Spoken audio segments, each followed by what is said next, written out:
the cycling columnist for Ohio Sports and Fitness. I'm here with Jacob English at Mountain Road Cycles here in Berea, Ohio. And it's their third shop that just recently opened. So Jacob, can you tell us a little bit about the shop? Absolutely, welcome. Mountain Road Cycles started about 6 years ago, and we've just recently come to Berea. We're very excited to be here. It's a great community with tremendous cycling opportunities here in historic downtown center. So we've brought kind of the Mountain Road Cycles recipe of bike store here. Carry everything from recreational bikes to commuting bikes, all the way to high-end full custom bikes. So let's say I'm new to cycling, I want to start riding a little more seriously, and I'm in here to find a new bike, and I want to get fitted for one. What kind of questions would I need to ask to start the process of getting fitted? Well, the first thing we're going to ask you is really, where are you going to be riding, what background you're coming from, and what you're looking to get out of the bicycle. Through some of those answers, we'll be able to steer you in the direction of a sport geometry bike, a racing geometry bike, a tri-bike, all of the various frame geometries. Walk you through the components, the differences, and find really the right bike that's going to tailor to your needs and that you're going to be happy with for a long time. We've chosen a 54 centimeter Scott Addict R3. It has a traditional geometry frame, which should be perfect for TJ's style of riding that he's looking to do. You ready to get fitted? Yep. Okay. One of the first things we always ask is, do you have any current injuries? No. No. Okay. Terrific. The first thing we're going to do is look at our basic seat height, and there's a couple different ways we do this. The most basic being, we're going to have you pedal forward. I'm going to direct your leg down, and we're just going to look at it overall. Right now you're stretched out a little bit, so I'm going to have you stand forward, just like you're standing up on the bike. Yep.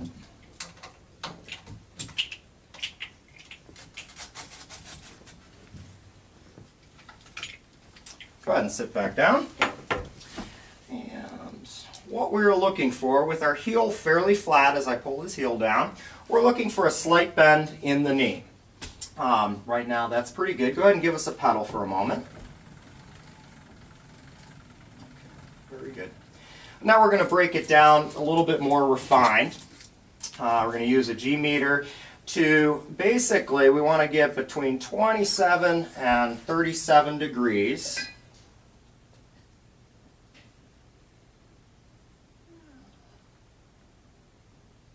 We need to come down just a touch. So I'm going to go have you stand forward. Thank you.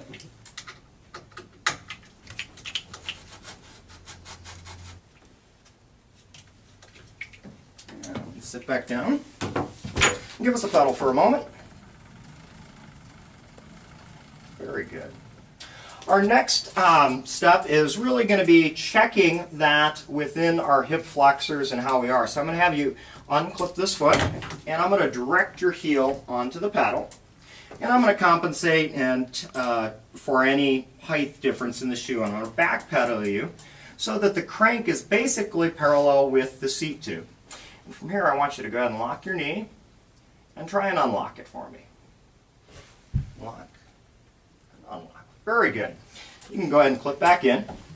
What we were looking at there is we wanted to make sure that his hip wasn't pushing up and off the saddle as he locked and unlocked his knee.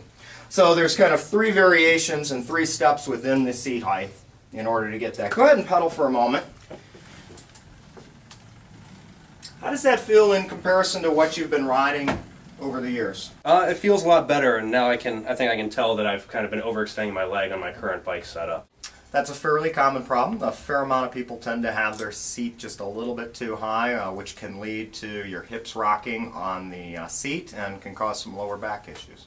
So the next thing we're going to do is we're going to make sure that your seat fore and aft is proper.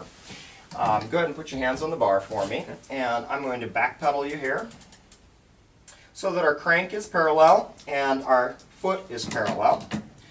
And we're going to draw a plumb line from basically the patella of the knee over the spindle.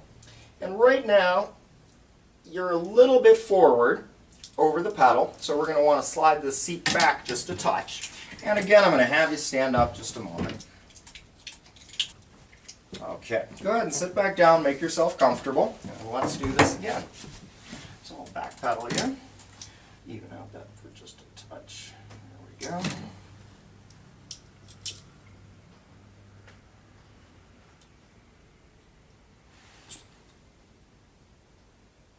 Much better. Now our plumb bob and our line is straight over the cleat, the spindle, from the patella.